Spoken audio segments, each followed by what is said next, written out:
Hello दोस्तों, आप सभी का मेरे यूट्यूब चैनल पर स्वागत है। तो आज का हम इम्पोर्टेंस करंट अफेयर देख रहे हैं जो काफ़ी इम्पोर्टेंट रहेगा आपके एग्ज़ाम के लिए। तो यदि चैनल पर नए हैं तो आप चैनल को सब्सक्राइब कर लें और बेल आइकन को दबा लें ताकि आने वाली वीडियो का नोटिफिकेशन सबसे पहले मिले। तो प्रश्न है, अमृत योजना के शुभारंभ के बाद बीएसई पर नगर पालिका बॉन्ड जारी करने वाला पहला भारतीय शहर कौन है? तो चार ऑप्शन दिया हुआ है, दिल्ली, चंडीगढ़, हैदराबाद, लखनऊ। तो अमृत योजना के शुभारंभ के बाद बीएसई पर नगर पालिका बॉन्ड जारी करने वाला पहला भारतीय शहर कौन सा है? इसका सही आंसर होगा ऑप्शन नंबर डी, लखनऊ। जो लखनऊ है देश का 9वां शहर बन गया जिसने AMRUT योजना के शुभारंभ के बाद क्या गया, इस तरह के बॉन्ड जारी करने वाला नगर निगम और एक शहर को खड़ा किया, एक और शहर को क्या किया, खड़ा किया। तो ये जो बॉम्बे स्टॉक एक्सचेंज में जो नाम है उसमें से लखनऊ जो शहर है अपना नाम जोड़ दिया गया, जोड़ा। तो ये जो नाम जोड़ा इसमें क्रम संख्या में 9वां स्थान है। तो यही याद रखिएगा, या एग्ज़ाम आने वाले एग्ज़ाम में ये प्रश्न देखने को मिलेगा। अगला प्रश्न, ग्लोब टूरिज्म इंडेक्स 2020 में भारत का रैंक क्या है? तो आपको बताना है ग्लोब टूरिज्म इंडेक्स में 2020 में भारत का रैंक क्या है। तो चार ऑप्शन दिया है, इस चार ऑप्शन में आपको सही ऑप्शन चुनना है। तो इसका सही आंसर होगा ऑप्शन नंबर सी, 8। जो वैश्विक आतंकवाद सूचकांक 2020 के अनुसार भारत उन देशों में कितने में, 8वें स्थान पर है जो 2019 में आतंकवाद के खतरे से सबसे ज़्यादा प्रभावित थे। उसमें से जो भारत का ग्लोबल टूरिज्म इंडेक्स 2020 में भारत का रैंक कितना आया? तो 8वां आया। तो ये याद रखिएगा, बहुत ही इम्पोर्टेंट है। तो अब हम अगले प्रश्न की तरफ बढ़ते हैं। अगला हमारा प्रश्न है, भारतीय नौसेना दिवस किस तारीख को मनाया जाता है? तो यहाँ चार ऑप्शन दिया, उसमें से सही ऑप्शन चुनना। तो भारतीय नौसेना दिवस हर साल 4 दिसंबर को मनाया जाता है, यानी ऑप्शन नंबर 20 सही है।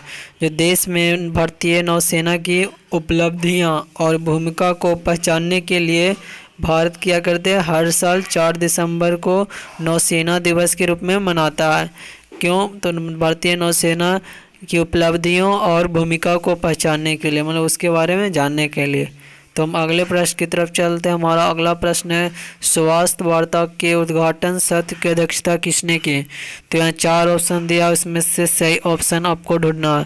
तो इसका सही आंसर होगा हर्षवर्धन है। हर्षवर्धन जो केंद्रीय स्वास्थ्य और परिवार कल्याण मंत्री डॉक्टर हर्षवर्धन हैं, उन्होंने क्या किया, स्वास्थ्य वार्ता के उद्घाटन सत्र की क्या किए, अध्यक्षता की है। तो इस प्रश्न का हमारा कौन सा आंसर सही है? तो ऑप्शन नंबर सी है।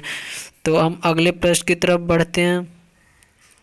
हमारा अगला प्रश्न है, भारत और किस देश के बीच 26वीं DST सीड II प्रौद्योगिक शिखर सम्मेलन 2020 को पर्दा रेजर आयोजित किया गया? तो इसको आपको चार ऑप्शन दिया है, इसका सही आंसर बताना है। तो इसका सही आंसर होगा पुर्तगाल। जो DSTCII टेक समिट भारत और पुर्तगाल से प्रौद्योगिक क्षेत्र से क्या किए गए, जुड़े विशेषज्ञों को, जो भारत और पुर्तगाल से प्रौद्योगिक क्षेत्र से जुड़े हुए विशेषज्ञ उनके बीच में क्या क्या साथ लाने का काम करेगा, जो DSTCII प्रौद्योगिक में। तो ये था इस प्रश्न का आंसर, ऑप्शन नंबर ए। तो हम अगले प्रश्न की तरफ बढ़ते हैं। हमारा अगला प्रश्न है कि MSME के लिए तत्काल डिजिटल ऋण की पेशकश करने के लिए सूर्योदय लघु वित्त बैंक के साथ किसने भागीदारी की? तो आपको चार ऑप्शन दिया, इसका सही आंसर बताना है। तो इसका सही आंसर होगा पेटीएम।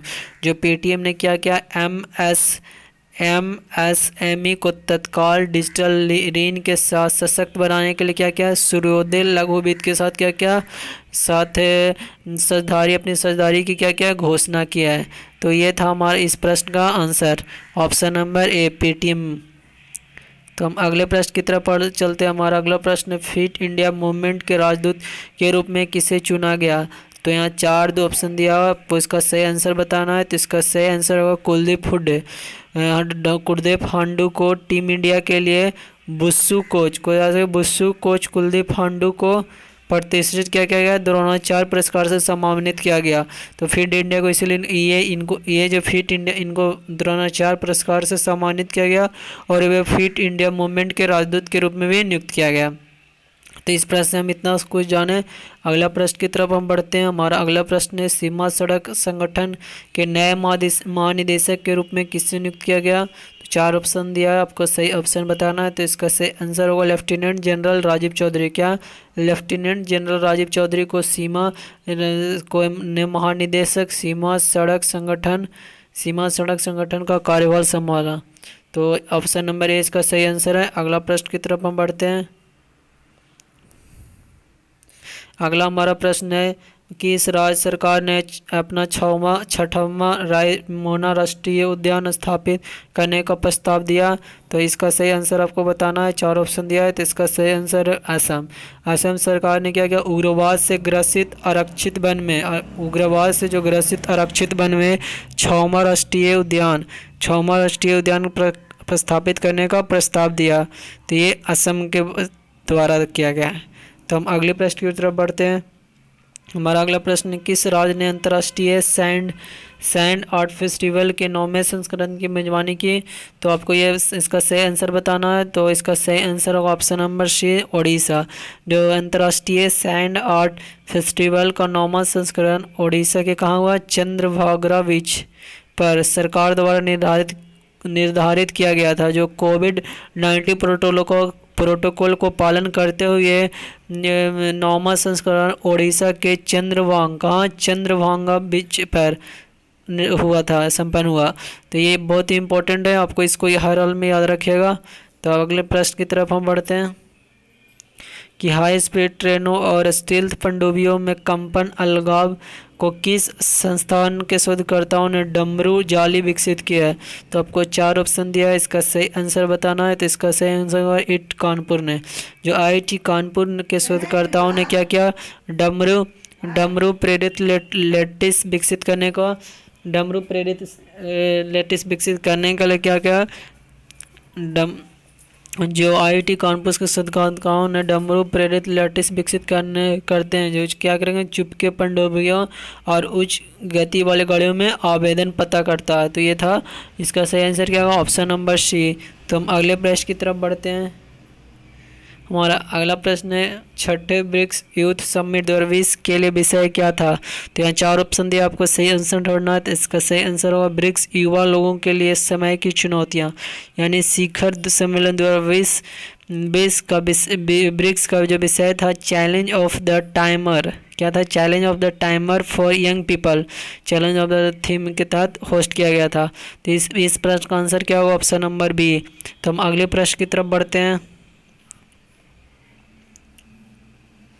हमारा अगला प्रश्न है कि काउंटर नारकोटिक्स वर्किंग ग्रुप की उद्घाटन बैठक किन देशों के बीच आयोजित की गई।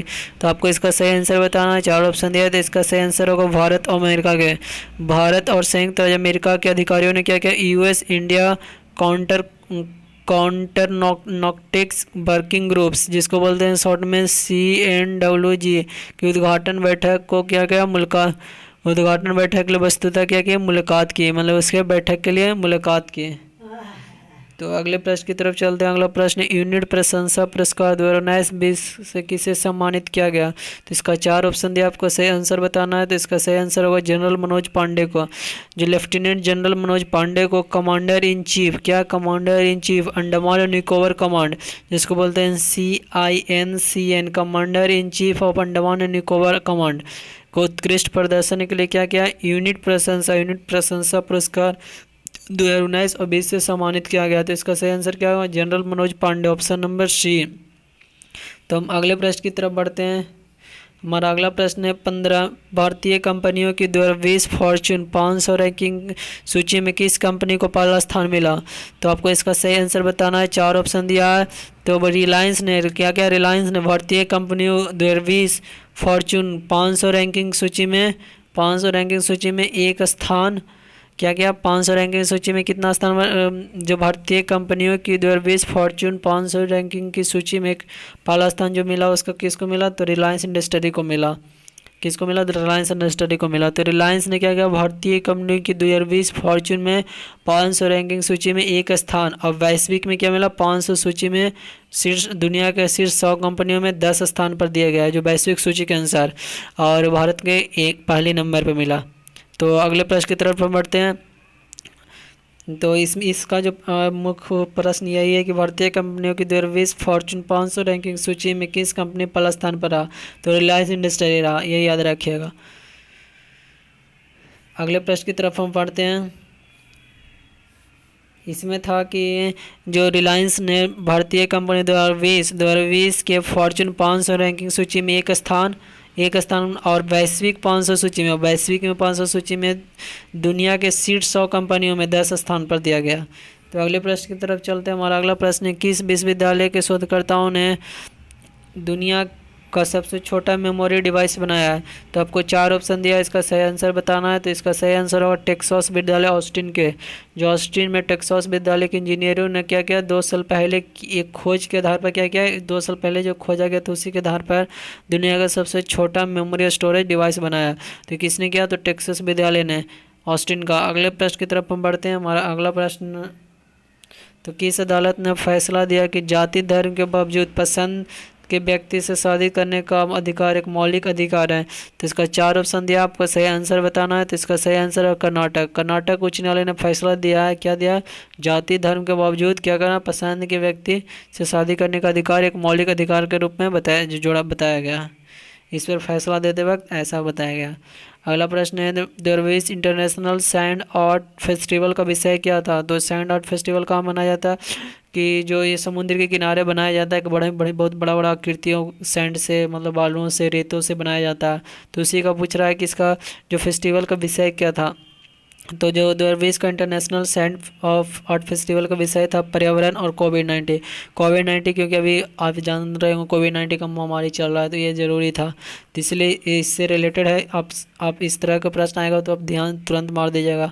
अगला है कि भारत ने गणतंत्र दिवस 2021 को किस देश के प्रधानमंत्री को मुख्य अतिथि के रूप में आमंत्रित किया? 2021 में आने वाले गणतंत्र दिवस के लिए जो भारत में जो आएंगे अतिथि, उनका नाम क्या है, कौन देश के आ रहे हैं? तो इसका सही आंसर बताना आपको। तो इसका सही आंसर है यूके। जो भारत ने ब्रिटेन के प्रधानमंत्री, यूनाइटेड किंगडम के प्रधानमंत्री को गणतंत्र दिवस 2021 के मुख्य अतिथि के रूप में क्या आमंत्रित किया। तो इस प्रश्न का आंसर क्या होगा, ऑप्शन नंबर बी। तो हम अगले प्रश्न की तरफ बढ़ते हैं। हमारा अगला प्रश्न, कोविड-19 वैक्सीन को मंजूरी देने वाला पहला देश के रूप में कौन सा उभरा? 4 ऑप्शन दिया, इसका सही आंसर होगा United kingdom, option number D. UK सरकार ने क्या उपयोग के लिए फाइजर बायोनटेक को कोविड-19 वैक्सीन को मंजूरी देने के लिए स्वतंत्र क्या MHRA की सिफारिश को क्या स्वीकार कर लिया। MHRA की सिफारिश को क्या स्वीकार किया लिया। तो ये था आज का हमारा इंपॉर्टेंट करंट अफेयर से रिलेटेड प्रश्न। वीडियो अच्छा लगा तो चैनल को सब्सक्राइब करें, और वीडियो देखने के लिए आप सभी को बहुत बहुत धन्यवाद।